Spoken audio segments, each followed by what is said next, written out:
Cap Santé. Proposé et présenté par le docteur Sarah Longer.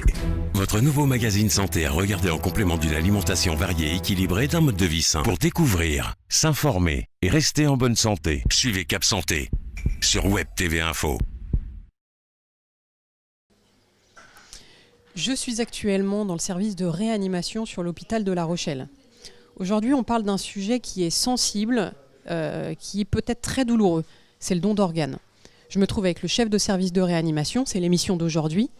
Et demain, je rencontrerai l'équipe de coordination du don d'organes qui prépare toute la logistique pour accueillir le donneur et donner l'organe au receveur. Ensuite, on se retrouvera en direct le 4 mai pour une exposition un petit peu particulière à la Porte Maubec.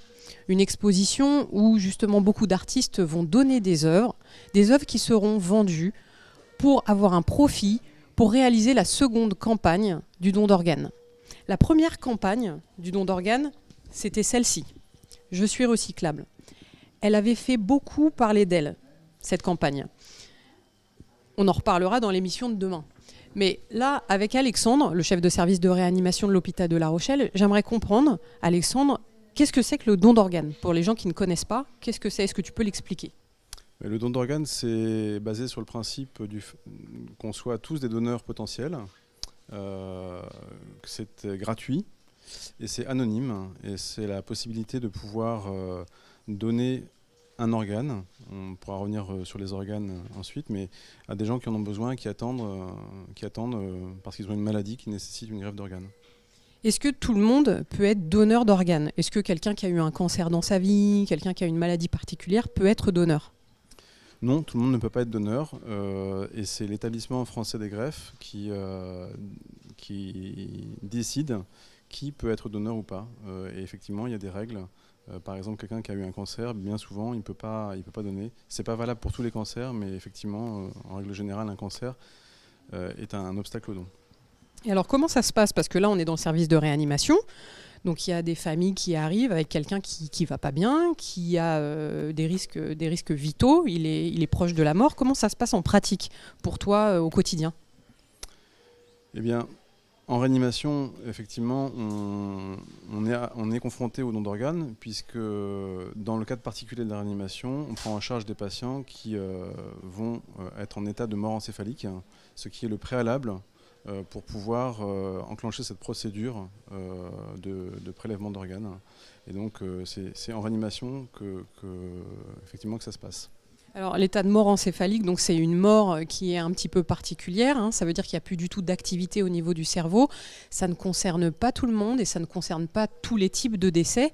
Mais du coup, l'équipe de réanimation est là pour voir et pour juger s'il peut s'agir d'une mort encéphalique et si peut-être la personne avait parlé du don d'organes avant qu'il décède. Est-ce que ça arrive souvent finalement que les gens en aient discuté avec leurs proches? Oui, bien sûr, ça arrive souvent, ça arrive même de plus en plus souvent. Et c'est d'ailleurs quelque chose qui facilite la discussion avec les familles lorsqu'on leur annonce que leur proche est en état de mort encéphalique. Mais il persiste quand même une proportion de gens qui n'ont pas discuté de ça au préalable. Et dans ces cas-là, c'est très difficile pour nous de faire l'annonce d'une mort encéphalique et en même temps, puisque en général le chronomètre est lancé et l'espace-temps se raccourcit, c'est difficile de faire et l'annonce d'un décès, donc d'une mort encéphalique, et l'annonce d'un éventuel prélèvement d'organes. Parce qu'on se retrouve effectivement confronté à un moment difficile, très douloureux pour la famille parce qu'on vient d'annoncer un décès. Et dans un second temps, on va demander à la famille si la personne en question, le patient, était donneur potentiel. Alors, il est vrai qu'on est tous donneurs potentiels. On peut aussi s'inscrire sur une petite carte qui est une carte de donneur. Donc ça, on peut faire la demande et avoir cette carte de donneur. Mais dans tous les cas, le service de réanimation verra toujours la famille et demandera toujours à la famille si la personne en avait parlé autour d'elle.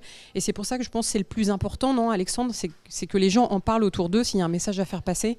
Ah oui, c'est vraiment un message très important. Plus on en parle et plus on démystifie un peu ce qu'est le don d'organes. Il y a vraiment plein de choses à savoir et c'est vrai qu'en général quand on tombe sur des familles qui n'ont pas eu l'occasion de parler de ça avant, elles-mêmes vont à ce moment-là en parler autour d'elles et bien souvent c'est l'occasion d'ailleurs de savoir qui autour de soi est pour ou contre et comme ça on peut aussi gagner du temps. C'est important, je te remercie Alexandre du coup d'en parler, parlez-en autour de vous, parce qu'effectivement on ne sait jamais quand ça peut arriver. Si vous décédez, vous pouvez quand même sauver des vies derrière. Donc le principe, c'est d'en parler autour de vous. On en parlera demain avec l'équipe de coordination du don d'organes de l'hôpital de La Rochelle. Partagez, partagez, parce qu'il faut que l'information circule et il faut que les gens en parlent à leur famille. Merci. Suivez Cap Santé, présenté par le docteur Sarah Longer sur Web TV Info.